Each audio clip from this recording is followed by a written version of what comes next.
Olá, irmãos e irmãs, sejam bem-vindos a mais um episódio do Conheça Sua Bíblia. Hoje a gente está no nosso quinto encontro no Salmo 119. A sessão que a gente vai estudar hoje se chama Re. Essa é a letra do alfabeto hebraico correspondente a essa quinta estrofe da canção. E por isso eu quero convidar você a voltar os olhos para o texto. Eu me refiro ao Salmo 119, do versículo de número 33 ao versículo de número 40. Enquanto você abre o texto, eu espero que você esteja bem e desejo que esse tempo seja um tempo muito proveitoso para a gente, certo? Vamos lá, o texto diz assim: Ensina-me, Senhor, o caminho dos teus decretos, e a eles obedecerei até o fim. Dá-me entendimento para que eu guarde a tua lei e a ela obedeça de todo o coração. Dirige-me pelo caminho dos teus mandamentos, pois nele encontro satisfação. Inclino meu coração para os teus estatutos e não para a ganância. Desvia os meus olhos das coisas inúteis. Faze-me viver nos teus caminhos, nos caminhos que traçaste. Cumpre a tua promessa para com o teu servo, para que sejas temido. Livra-me da afronta que me apavora, pois as tuas ordenanças, elas são boas, como anseio pelos teus preceitos. Preserva a minha vida por tua justiça.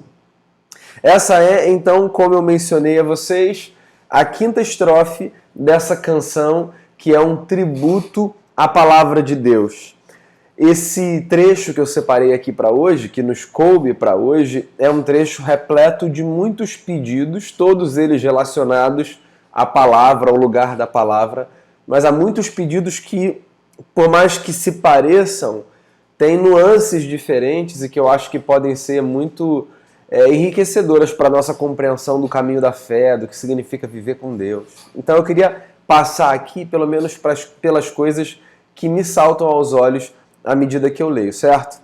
O trecho começa dizendo assim, eu vou repetir: Ensina-me o caminho dos teus decretos e a eles obedecerei até o fim.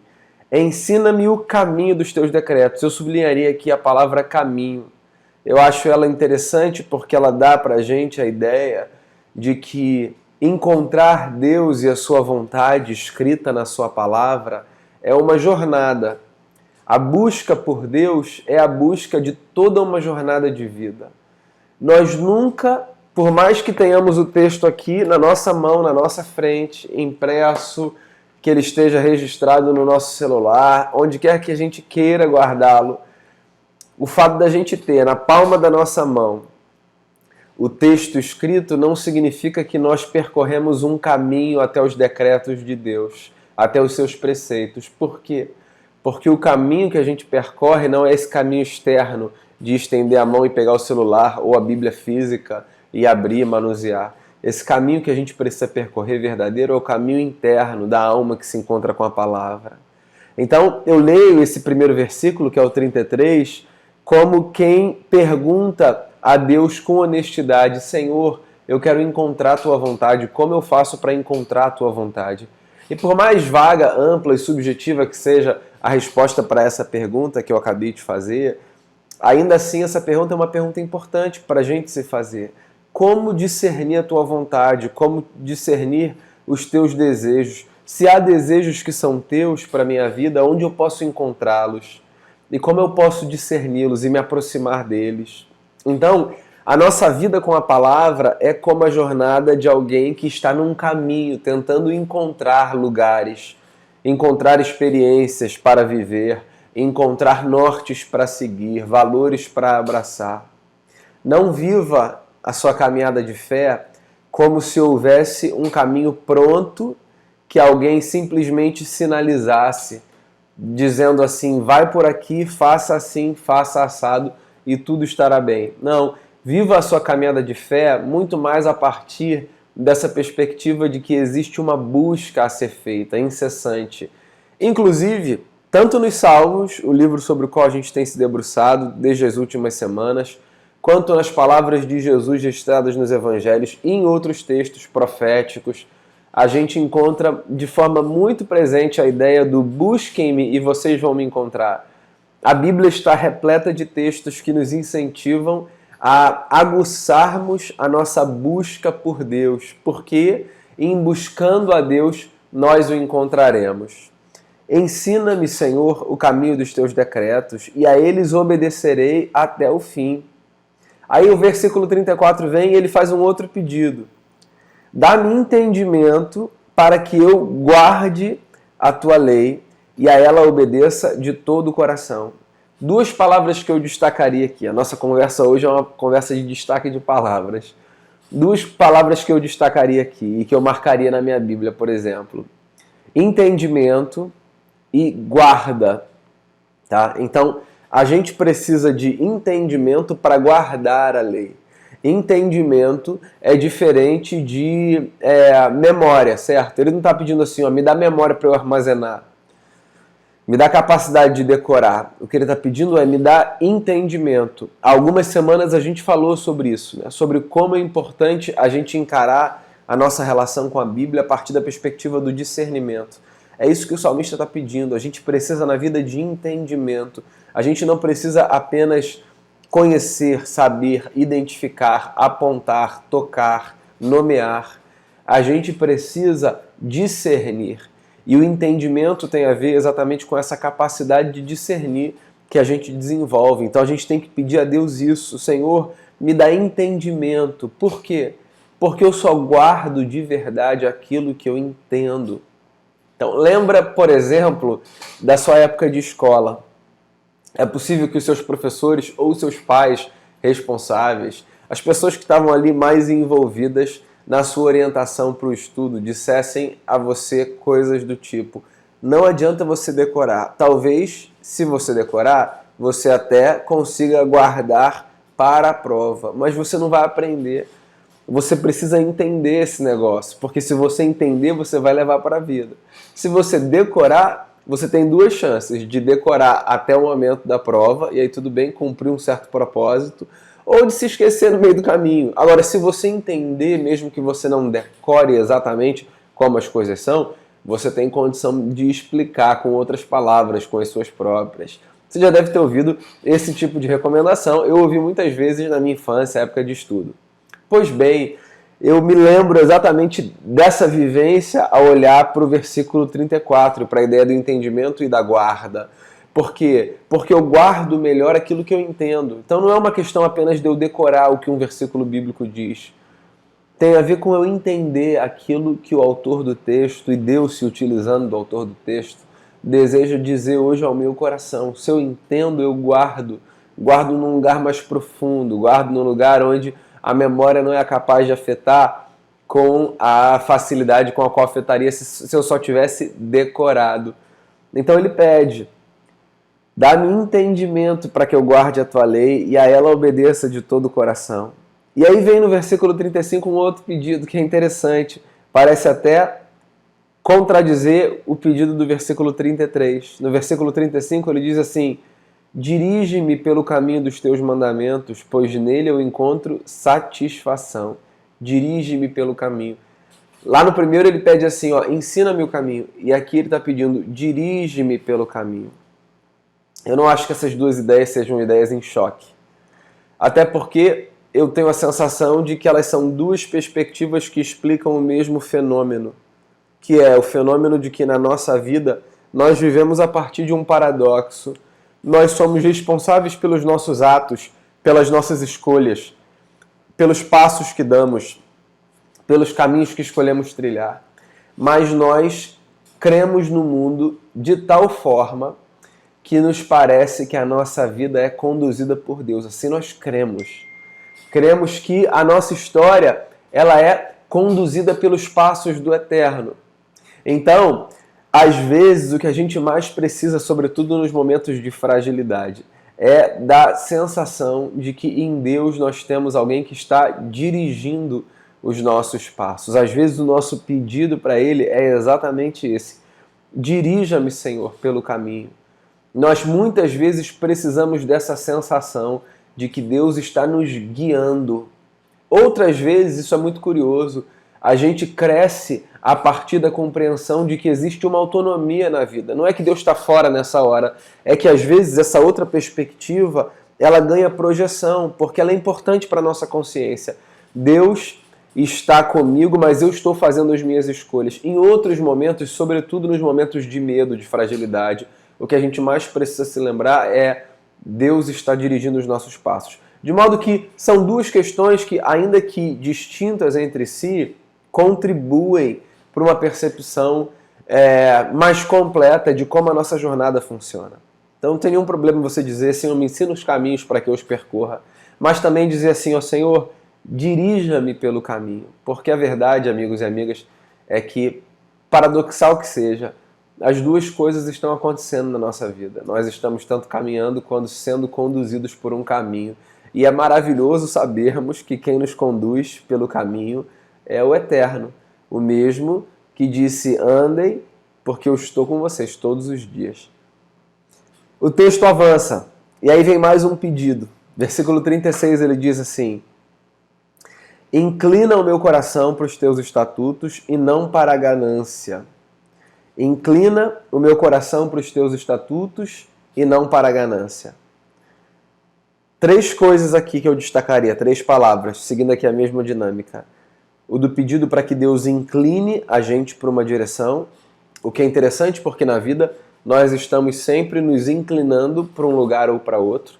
Esse é um movimento natural da vida, nós estamos sempre pendendo para um lado ou para outro. E na verdade, quando eu digo para um lado ou para outro, é só para enfatizar que nós não pendemos sempre para o mesmo lado. Mas nem é o fato de ser só para um lado ou para outro, porque não há só dois lados na vida. A vida é muito mais complexa do que a gente pode supor. Mas nós estamos sempre pendendo para algum lado.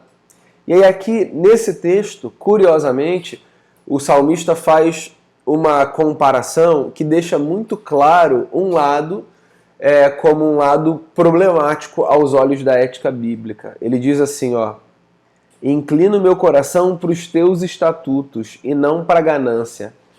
Então, percebe que por mais que haja muitos lados na vida e em muitos cenários seja muito difícil de discernir o que é certo e o que é errado, porque há muitas coisas que são nebulosas, circunstanciais, contextuais, etc., há algumas coisas que são muito objetivas na Bíblia. Há algumas orientações que são claras como a luz do sol. E aqui o texto está sendo muito claro, dizendo assim, ó, me incline para os teus estatutos e não para a ganância. Ou seja, está tratando a ganância como um problema, usando uma terminologia religiosa como um pecado.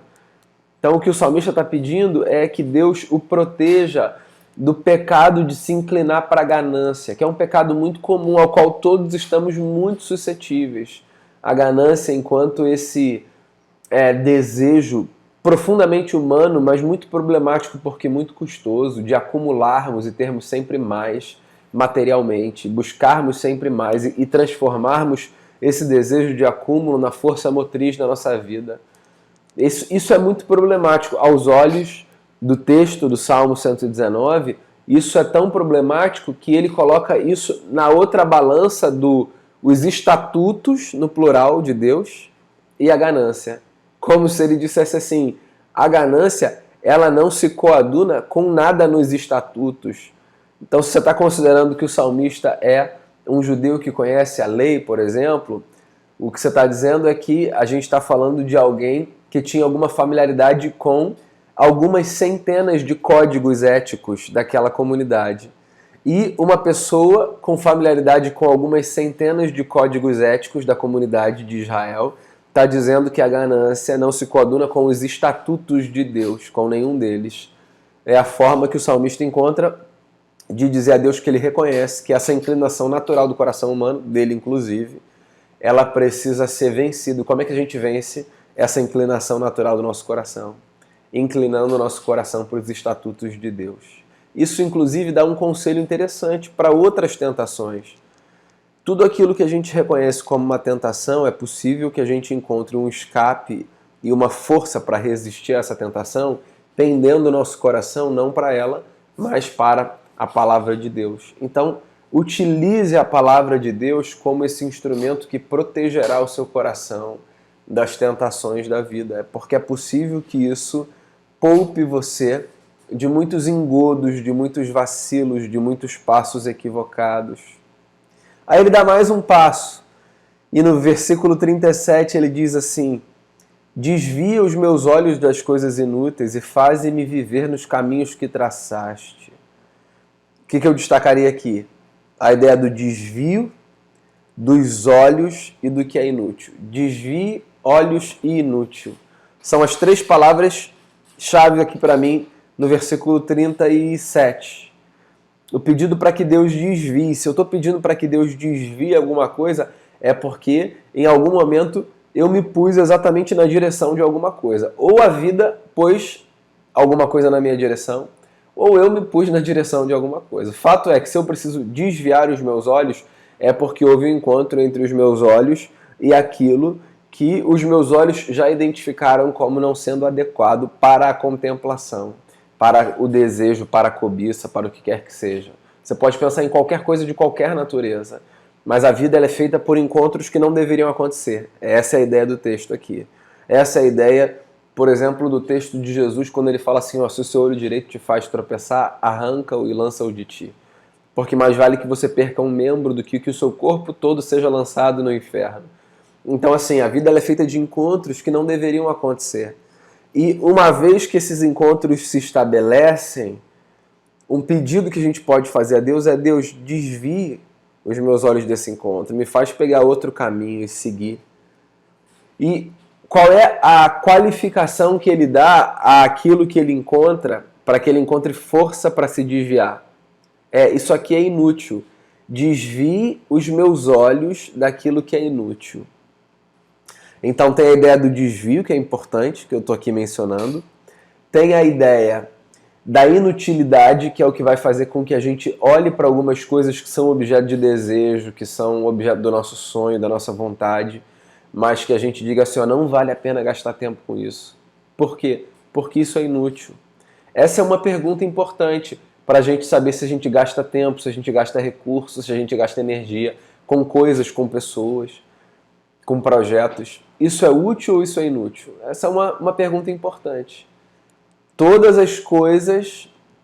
Essa é uma fala do C.S. Lewis que eu acho muito bacana. Ele diz assim, tudo aquilo que não é eterno é eternamente inútil. Foi uma forma que ele encontrou de qualificar aquilo que é importante e aquilo que não é. Tudo aquilo que não é eterno é eternamente inútil. Não acho que essa frase sirva para tudo, mas eu acho que ela é uma frase interessante, porque faz a gente perceber de novo a importância da gente fazer escolhas a partir do critério da utilidade, porque há muita energia que a gente gasta com coisas que são absolutamente inúteis, e no final das contas é uma energia que às vezes a gente não recupera, é um dinheiro que a gente não vai recuperar, é um tempo que a gente não vai recuperar, com coisas que são inúteis. A gente consegue prever tudo o que um dia a gente vai ler como tendo sido inútil? Não. Mas tem coisa que a gente já consegue antever. E se a gente puder fazer escolha a partir daquilo que a gente já sabe, facilite talvez a nossa vida. Então ele diz aqui, desvie os meus olhos daquilo que é inútil. Desvie, inútil e olhos no meio. Eu deixei essa palavra para o final. Eu acho ela interessante, porque os olhos são as janelas da alma. É o que a gente ouve, certo? Os olhos são essa porta de entrada para o homem interior, para aquilo que a gente tem do lado de dentro. Os olhos são aquilo que fazem com que a gente nutra no coração e no interior o que vale e o que não vale. Então, o cuidado com os olhos, dentro da tradição de espiritualidade cristã, ele é muito interessante, ele é muito importante, o alerta com relação àquilo que os nossos olhos saboreiam, alimentam. Sabe? A gente cobiça com os olhos. A gente deseja com os olhos, a gente alimenta os nossos sonhos com os olhos. Isso em relação a tudo. É muito comum a gente falar desses temas de cobiça, etc. E a gente pensar sempre nos estereótipos de sexualidade e das tentações inerentes a essa área. Mas isso tem a ver com tudo na vida. Isso tem a ver com tudo. Isso tem a ver com desejos e com cobiças de coisas materiais, de projetos, de papéis, de sonhos, de realizações, de conquistas que às vezes nos capturam no olhar de uma tal forma, nos hipnotizam, que nos impedem de viver com o que a gente tem, sendo grato pelo que a gente tem. Então tem a ver com todas as áreas da vida. Os olhos, eles são as janelas da nossa alma e a gente devia cuidar mesmo. A oração do salmista faz todo sentido. Desvia os meus olhos daquilo que é inútil. E aí, os versos 38, 39 e 40 resumem 2 pedidos. Cumpre a tua promessa para com o teu servo, para que sejas temido. Livra-me da afronta que me apavora, pois as tuas ordenanças são boas. Como eu anseio pelos teus preceitos. Preserva a minha vida por tua justiça. É engraçado, em todas as sessões tem um pedido, uma espécie de lembrança a Deus, do que a gente não precisa lembrar a Deus, porque Deus não precisa ser lembrado de nada, mas que a gente faz para que a nossa consciência se alivie. Senhor, cumpra as tuas promessas. Senhor, não me abandones. Ele nunca vai fazer, mas às vezes a gente precisa lembrá-lo disso. Não porque ele precisa saber, mas porque a gente precisa ter a sensação de que a gente está lembrando alguém. É mais para a gente do que a gente fala do que para Deus. Deus cumpre, Ele guarda, Ele livra, Ele preserva. O pedido que o salmista faz é um pedido que mesmo àqueles e aquelas que não fazem, Deus concede. Deus sempre nos livra e sempre nos preserva. Deus é aquele que nos guarda, não dorme, não dormita. Então, essa é a 5ª sessão do alfabeto hebraico, do Salmo 119 e da nossa jornada de cantar o alfabeto. Muitos pedidos aqui lindos. Que Deus nos ensine o caminho dos decretos, que Deus nos dê entendimento para guardá-los, que Deus nos dirija pelo caminho, que Deus incline o nosso coração para os seus estatutos e não para a ganância, que Deus desvie os nossos olhos do que é inútil e que Deus faça o que Ele sempre faz, nos livre e nos preserve do mal. Eu espero que esse encontro tenha sido abençoador para você e aguardo você na próxima semana para a gente continuar a nossa jornada de conhecimento das Escrituras. Um abraço e até lá, paz sobre a sua casa.